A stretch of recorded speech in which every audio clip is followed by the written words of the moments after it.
자, 위드 코로나 시대에 우리에게는 디아스포라의 영성이 필요합니다. 이 디아스포라라는 말은 헬라어입니다. 넘어, 영어로는 beyond라는 뜻을 가진 디아와 스프레이, 우리말로는 뿌리다 라고 하는 뜻을 가진 스페로가 합쳐진 단어가 바로 디아스포라입니다. 디아 플러스 스페로라고 하는 이 단어가 합쳐져서 디아스포라라고 하는 단어를 조합하게 되었습니다. 이 디아스포라라고 하는 이 단어를 문자 그대로 직역하면 경계를 넘어 뿌리다라는 뜻이에요. 뭔가를 넘어서 뿌리다. 이게 바로 디아스포라입니다. 예를 들면 좁쌀을 바구니에 담아 놓았어요. 좁쌀을 바구니에 딱 담아 놓고 들고 가다가 순간적으로 바구니를 놓쳤어요. 그러면 바구니가 어떻게 됩니까? 바닥으로 딱 떨어지겠죠. 떨어지면서 바구니 안에 있던 좁쌀들이 어떻게 됐습니까? 쫙 퍼져나갑니다. 어떤 거는 냉장고 밑으로 들어가고, 어떤 것은 소파 밑으로 들어가고, 어떤 것은 뭐 식탁 밑으로 들어가고. 그러잖아요, 여러분. 쫙 우리 접시 들어가다 접시가 딱 깨어지면 어떻습니까? 깨어지는 순간 접시 깨진 조각이 사방으로 쫙 흩어지잖아요. 이게 바로 디아스포라예요. 그 경계를 넘어서 쫙 흩어져 버리는 것입니다. 바구니의 경계를 넘고 접시의 경계를 넘어서 흩어져 버리는 것이죠. 바로 이것이 디아스포라입니다. 기존의 경계를 넘어 흩어지고 퍼지는 것을 말합니다. 여러분, 이스라엘 민족은요, 대표적인 디아스포라의 민족입니다. 하나님께서 그들을 디아스포라로 만들었습니다. 오늘 우리가 읽은 본문 본문 중에 3절에 보면 여호와께서 흩으신 그 모든 백성이라고 하는 문장이 나옵니다. 여호와께서 흩으신, 이 흩으신이라는 이 말이 헬라어로 디아스포라라는 뜻이에요. 퍼졌다, 흩어졌다 라는 뜻입니다. 또 4절에 보면은 내 쫓겨간 자들이 하늘에 가 있을지라도, 여기서 내 쫓겨간 자들, 쫓겨갔다라고 하는 것이 바로 디아스포라입니다. 이 말은, 여러분, 이 말은 하나님께서 모세에게 하신 말씀입니다. 하나님께서 신명기 30장에 보면은 하나님께서 모압 땅에서 모세에게 하신 언약이에요. 앞으로 닥칠 이스라엘의 운명을 미리 말씀하시고 약속하신 것입니다. 너희들이 흩어지게 될 것이다. 너희들이 디아스포라가 될 것이다 라고 하나님께서 모세에게 이야기하셨습니다. 그래서 여기에서 흩어진 그 모든 백성 또는 쫓겨간 자들이 바로 디아스포라입니다. 하나님 모세를 통해서 이스라엘 백성들이 흩어짐만 말씀하신 것이 아니라 우리가 본문에 읽은 말씀을 어떻게 봐? 다시 모으심에 대해서 말씀하고 있어요. 앞부분에서는 흩어짐을 이야기하고 있고 뒷부분에 보니까 내가 다시 너희들을 모을 것이다 라고 말하고 있습니다. 역사적으로 보면요, 이스라엘은 솔로몬 왕 이후에 나라가 두 개로 갈라지잖아요. 북쪽 이스라엘과 남쪽 유다로 갈라지게 됩니다. 북쪽 이스라엘이나 남쪽 유다나 똑같이 그들은 하나님 앞에 불순종하게 됩니다. 그래서 하나님으로부터 심판을 받게 되죠. BC 722년에 북쪽 이스라엘은 아수르에 의해서 사마리아가 함락되면서 멸망을 당했습니다. 북쪽 이스라엘 수도가 그 당시에는 사마리아였습니다. 이 사마리아가 아수르에 의해서 함락이 되면서 북쪽 이스라엘은 멸망을 하게 됩니다. BC 586년에 남쪽 유다는 바벨론에 의해서 예루살렘이 함락되면서 멸망을 당했습니다. 그리고 예루살렘 성전은 불탔습니다. 백성들은 포로로 잡혀가거나 흩어졌습니다. 하나님의 약속의 땅인 그 이스라엘의 땅의 경계를 넘어서 곳곳으로 흩어져 버린 거예요. 뭐가 된 거예요? 디아스포라가 돼버린 것이죠. 그 경계를 넘어버린 거죠. 그들이 있어야 될 땅 어디입니까? 약속의 땅이에요. 그 약속의 땅은 예루살렘을 중심으로 한 땅입니다. 하나님이 약속하신 그 가나안 땅, 그 약속의 땅, 예루살렘을 중심으로 한 그 약속의 땅, 그 경계 안에 머물러 있어야 될 그 이스라엘 백성들이 그들이 하나님의 심판으로 말미암아 쫙 흩어져 버린 거죠. 이스라엘 땅의 경계를 넘어서 이방 땅으로 일부가 쫙 흩어지게 돼버린 것이죠. 이것을 가서 디아스포라라고 말하고 이스라엘 백성도 그래서 디아스포라 민족이라고 이야기합니다. 마치 그릇이 깨져서 파편 쪽에 곳곳에 흩어지듯이 세계 곳곳으로 흩어져 버렸습니다. 여기에서 디아스포라가 시작되었습니다. 이들의 흩어짐에는요, 매우 중요한 두 가지 의미가 있습니다. 하나는 공간적으로 보면은 하나님의 약속의 땅에서 쫓겨났다는 거예요. 그러니까 약속의 땅의 경계를 넘은 것입니다. 쉽게 말하면 그들의 삶의 터전이 바뀌어버린 거예요. 삶의 환경이 바뀌어버린 거예요. 그들의 문화가 바뀌어버린 것입니다. 그들이 이스라엘 땅에서 있을 때는 그들은 유일신 신앙을 가졌던 것이죠. 오로지 하나님만을 믿는 신앙, 그리고 하나님 믿는 그 신앙의 중심 가운데 모든 문화와 모든 생활이 그들이 신앙적인 중심의 어떤 그런 유대교의 어떤 그런 그 히브리 민족, 그 히브리 신앙에 맞게 구약의 그 신앙의 분위기가와 문화 속에서 그들이 살다가 나라가 멸망하다 보니까 어떻습니까? 사방으로 흩어지면서 이제는 이방 땅으로 흩어지면서 살게 되었어요. 그 이방 땅은 어떻습니까? 문화가 다릅니다. 신앙이 다릅니다. 전혀 새로운 환경 속에서 그들은 살 수밖에 없었던 것이죠. 마치 우리가 한국에 살다가 미국으로 이민 가서 사면 전혀 완전히 다른 문화죠. 그거와 똑같은 것이죠. 또 하나는 종교적으로 보면 그들의 삶의 중심이었던 성전이 파괴됨으로 말미암아 성전의 제사가 강제로 중단됐다라고 하는 것이죠. 성전이 파괴됐으니까 예배를 드릴 수 있는 곳이 없게 되어버린 거죠.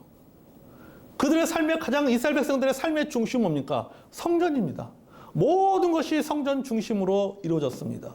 심지어는 그들이 출애굽을 해가지고 광야를 걸어갈 때도 그 모든 지파의 장막 가운데는 뭐가 있었습니까? 성막이 있었어요.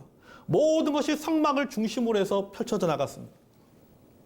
마찬가지로 가나안 땅에 들어가서도 그들은 성전을 중심으로 그들은 생활했었습니다. 그런데 그 성전이 파괴됨으로 말미암아 그들이 하나님 앞에 예배드릴 곳이 없어진 것이죠.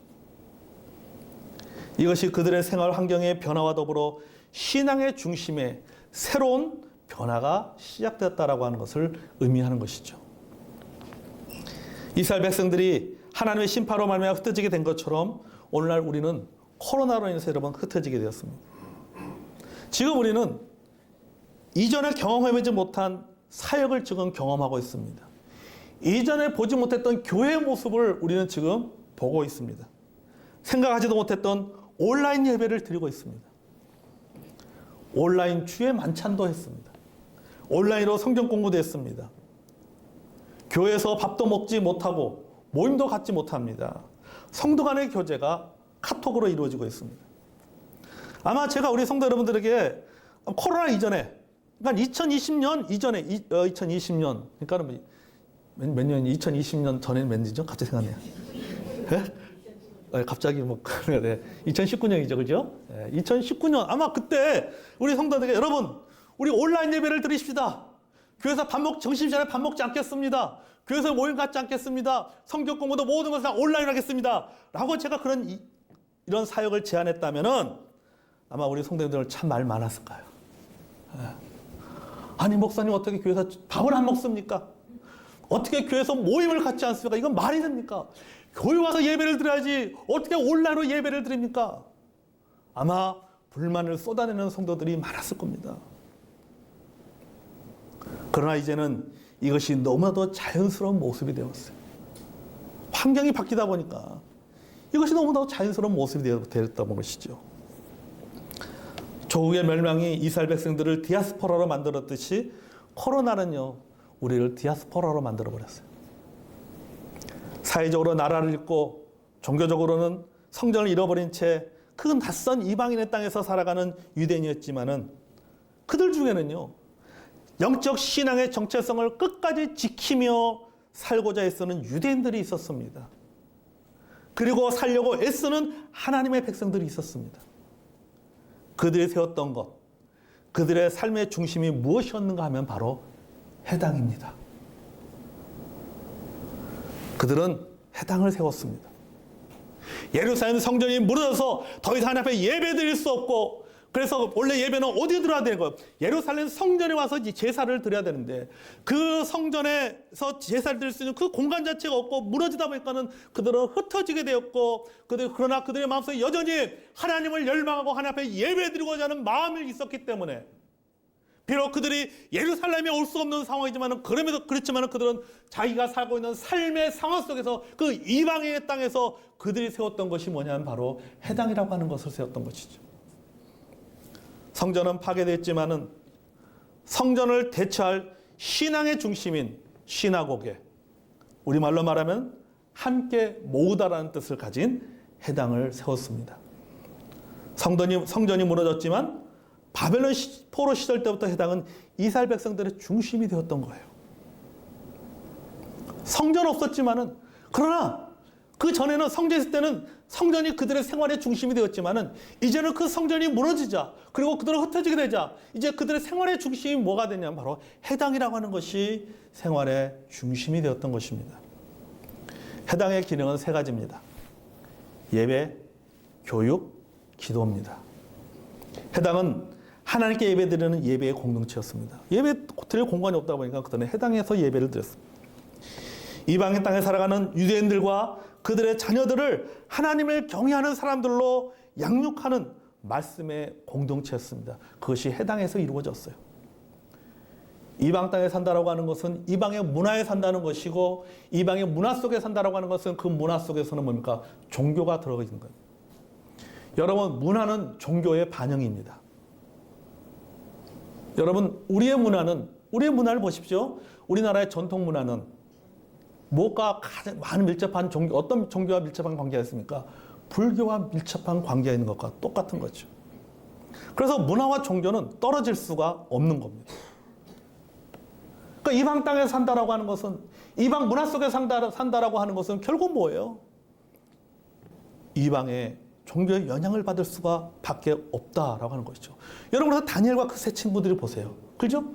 그들이 왕이 주는 음식을 안 먹잖아요. 왜 안 먹을까? 왕의 음식에 불결해서 안 먹는 것이 아니라, 입맛에 안 맞아서 안 먹는 것이 아니라 뭐 때문에 안 먹는 거예요? 그것이 우상의 제단에서 나오는 것이기 때문에 안 먹는 거잖아요. 그러니까 음식조차도 이것도 종교하고 연관성이 있는 것을 보게 됩니다. 자, 그런 문화 속에서 살아가는 그 유대인의 2세, 3세들에게 그들이 부모님이 가지고 있던 그 믿음과 그 신앙을 지키도록 하기 위해서는 무엇이 필요한 거예요? 교육이 필요한 거예요. 그 교육이 이루어진 곳이 어디였냐? 바로 해당에서 교육이 이루어진 것입니다. 자신들의 문제와 가족들의 문제와 그리고 이웃과 나라의 문제를 가지고 하나님 앞에 나와 기도하는 기도의 공동체였어요. 그래서 해당에서는 예배가 이루어졌고, 교육이 이루어졌고, 그리고 기도가 이루어졌습니다. 그들이 성전이 파괴되어 모을 수도 없고 포로로 잡혀가거나 이방 땅에 흩어져 살아가야 했지만은 해당을 세우고 그곳에 모여 신앙의 정체성을 지켜 나간 것입니다. 성도 여러분, 저는 우리와 이 디아스포라 민족으로 살아가는 그 이스라엘 백성들의 그 상황이 닮았다라고 생각해요. 그 구약시대의 나라를 잃어버리고 강제적으로 변화를 겪을 수밖에 없었고, 그 변화 속에서 살아갈 수밖에 없었던 그 이스라엘 민족이나, 오늘 코로나로 인해서 강제적인 변화를 경험하고 그 변화 속에서 살아갈 수밖에 없는, 그 변화에 적응하면서 살아갈 수밖에 없는 우리나 그때의 상황이나 지금의 우리의 상황이나 똑같다고 생각합니다. 그러니까 그들과 우리의 사이에는 뭐니까 소위 말해서 평행 이론이 존재하는 것이죠. 그들이 70년간 포로 생활에도 불구하고 신앙을 지키고 자신의 영적인 정체성을 지켰듯이, 여러분, 우리도 우리의 신앙을 지키고 영적 정체성을 더욱 견고하기 위해서 해당과 같은 모임이 있어야 되는 거예요. 그들이 예배당이 무너졌지만은, 성전이 무너졌지만은 그들이 곳곳에서, 그들이 살아가는 삶의 터전 곳곳에서 해당을 세워서 자신들의 영적인 정체성을 지켜나갔던 것처럼 우리도 마찬가지예요. 우리에게도 해당 같은 모임이 있어야 됩니다. 그런데 문제는 뭐냐? 지금의 상황에서 예배당에서 해당 같은 모임을 하기가 쉽지 않다는 것입니다. 쉽지가 않죠. 그럼 우리가 어디서 할 수 있는가? 이 해당과 같은 모임을 우리가 어디서 할 수 있는가? 그것은 바로 가정입니다. 가정의 해당의 역할을 해야 돼요. 사실 처음에 해당은요, 가정 해당이었습니다. 포로 생활 이후에 포로기를 겪으면서 어떤 해당이 규격화되어져 가고 어떤 조직화되어 가기 이전에는 해당이 어떠냐면 가정에서 해당이 시작돼서 해당. 마치 초대교회의 그런 교회의 시작이 가정교회에서 시작이 되었듯이 해당도 마찬가지예요. 처음에 최초는 가정의 해당이었습니다. 가정 예배에서 가정에서 시작되었습니다. 에스겔서 8장 1절과 에스겔서 20장 1절 3절을 보면 알 수가 있습니다. 우리 8장 1절을 볼까요? 에스겔서 8장 1절 같이 한번 읽어보겠습니다. 자, 에스겔서 8장 1절. 자, 시작. 에스겔서 8장 1절 시작. 여섯째 해 여섯째 달 초닷새 나는 집에 앉았고 유다의 장로들은 내 앞에 앉아 있는데 주 여호와의 권능이 거기에서 내게 내리기로 아멘. 여기 보면 나는 집에 앉았고 집에 모여서 일들이 이루어진 것을 보게 됩니다. 유다의 장로들이 에스겔의 집으로 와서 말씀을 들었습니다.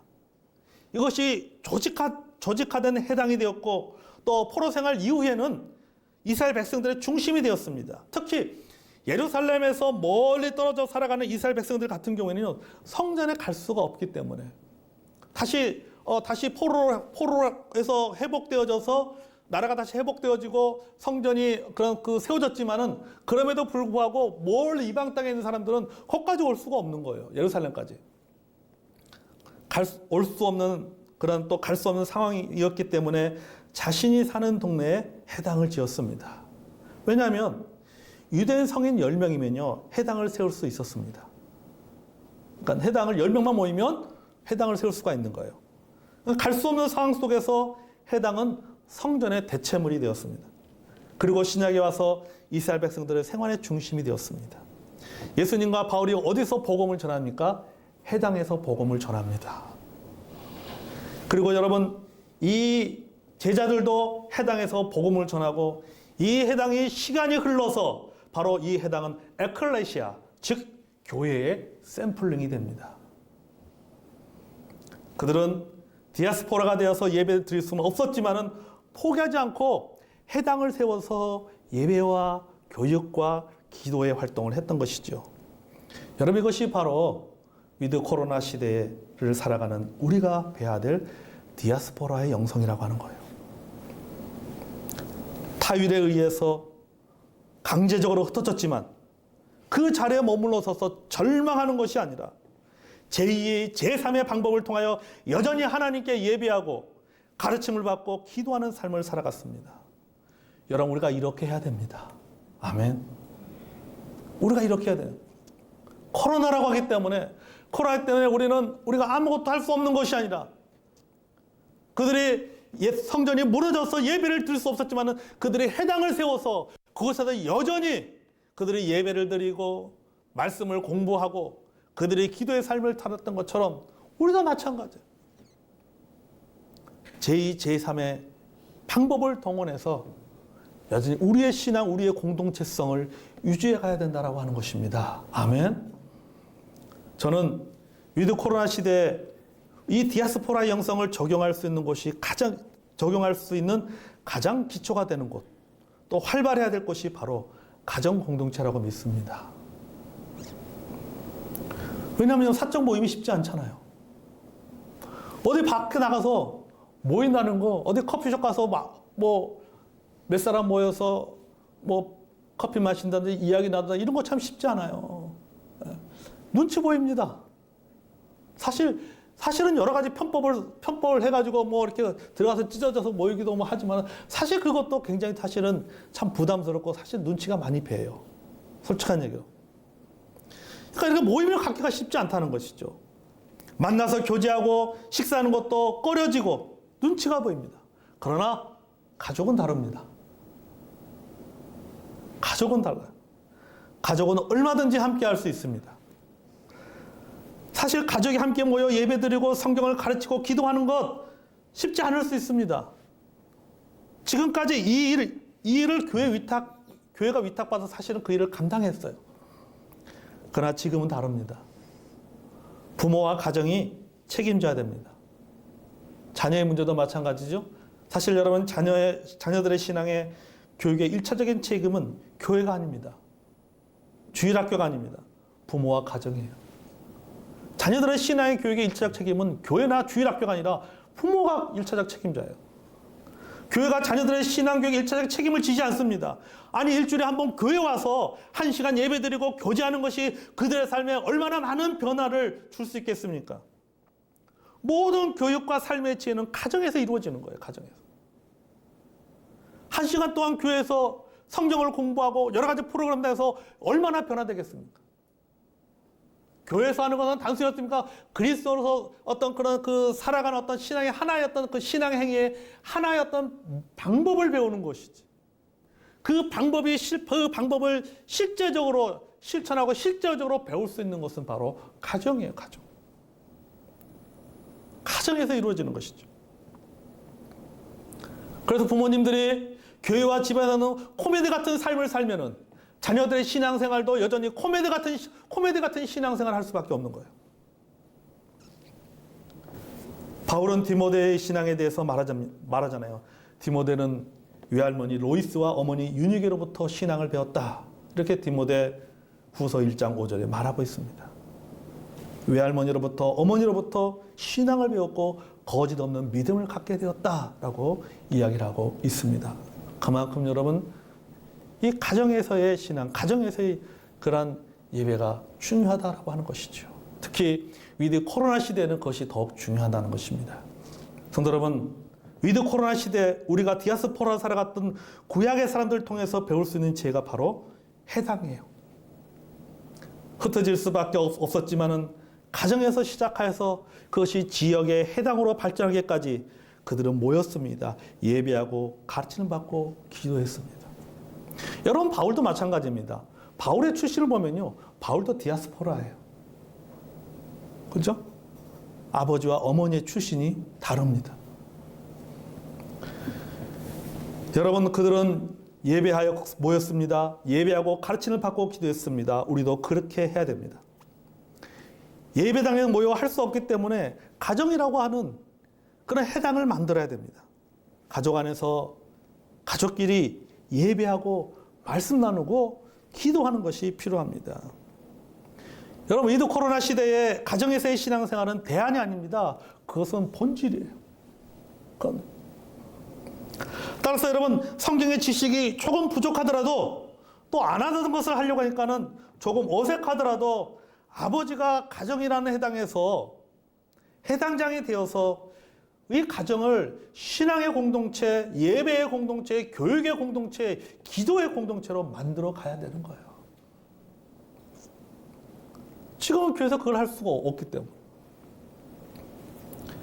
우리가 코로나 때문에 예배를 못 드린다고 속상해야 할 일이 아닙니다. 우리가 코로나 때문에 모일 수 없다고 속상해야 할 일이 아닙니다. 방법이 아니라 내가 본질에 충실하고자 하는 마음을 가지면 방법은 얼마든지가 있는 거예요. 이 방법밖에 없다라고 생각하기 때문에 못하는 거예요. 그러나 방법에 초점 맞추는 것이 아니라 본질에 초점을 맞추면 방법은 보입니다. 혼자 아니면 가족끼리 기도와 말씀의 묵상을 얼마든지 할 수 있는 거예요.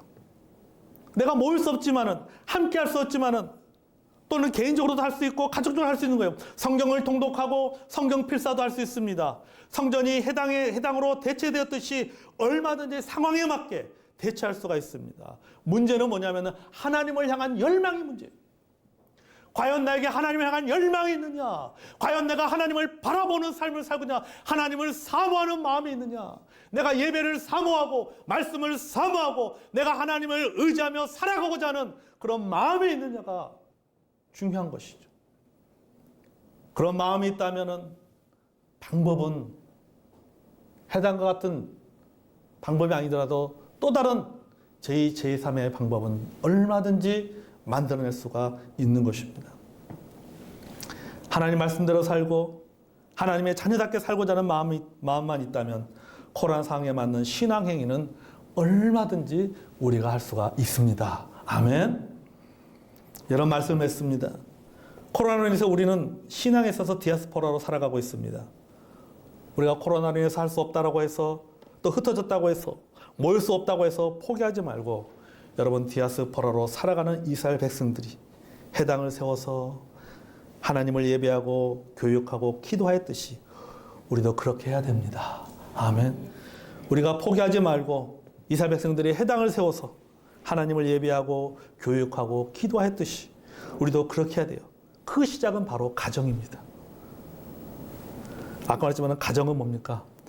사회적 거리두기 단계에 제한받지 않기 때문에. 가정이에요. 그 가정이고 가정 예배입니다. 코로나 시대에 가정 예배가 살아나야 됩니다. 가족에 해당이 돼야 돼요. 가족에 해당이 돼야 자녀들의 신앙이 살아납니다. 그래야지 코로나가 다 종식되고 난 다음에 우리가 다시, 저 있잖아요. 시나고게 모인다는 뜻이죠. 이 시나고게가 해당해요. 이 시나고게가 발전된 단어가 에클레시아입니다. 교회라는 뜻을 갖고 있는 에클레시아예요. 다시 모여서 우리가 시나고게에 다시 모여서 다시 에클레시아의 모습, 다시금 예전의 교회의 모습으로 다시 한번 우리가 회복하기 위해서라도 위드 코로나 시대 여러분의 가정에 해당을 세워서 그 가족이라는 그 공간이, 가지는 공간이 예배의 공동체가 되고 기도의 공동체가 되고 말씀을 나누고 자녀들을 신앙으로 양육하는 그런 교육의 공동체로 세워지기를 주의 이름으로 축복하며 성도 여러분들께 권면합니다. 아멘.